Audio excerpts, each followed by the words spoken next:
ராம் நாராயண ராம். இந்த உலகம், இந்த பிரபஞ்சம், இந்த அளவற்ற பிரபஞ்சத்தின் அனைத்து செயல்களும் அனைத்தும் பொருளாகும். பொருளை இந்த ஆத்மகத்தாவின் இசை. ஆத்மரிகத்தாவின் இசை இந்த உலகின் பொருளிலிருந்து வேறுபட்டது இல்லை. தர்மம், மோக்ஷம், நிவராணம் அனைத்தும் நமக்குள் உள்ளவை. நமக்குள்ள எதுவும் இல்லாமல் இருக்க முடியாது. நாம் அனைவரும் அளவற்ற பிரபஞ்சத்தின் அனுபரமானுக்கள் ஆகி ஒரே சுழற்சியில் சுழற்சி அடைந்து பண்டைய காலத்திலிருந்து ஒரே நிலைமையில் இருக்கின்றோம். இந்த உடல் ஒரு பெரும் உபகரணம். அதை வாசிக்க வேண்டும்.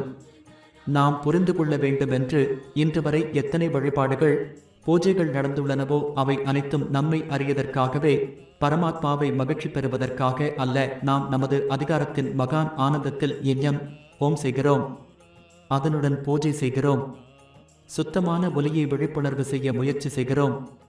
சாதாரணமாக மகத்துவத்தின் பிரகாசத்தை எடுத்து அவர்கள் அழைத்தால் அவர்கள் மகிழ்ச்சியடைவார்கள் என்று கூறப்பட்டுள்ளது. ஆனால் ஆராய்ந்தால் நமது அதிகாரத்தை, நமது உள்ளார்ந்த ஒலியை விழிப்புணர்வு செய்யவே இந்த சாதனைகள் செய்யப்படுகின்றன.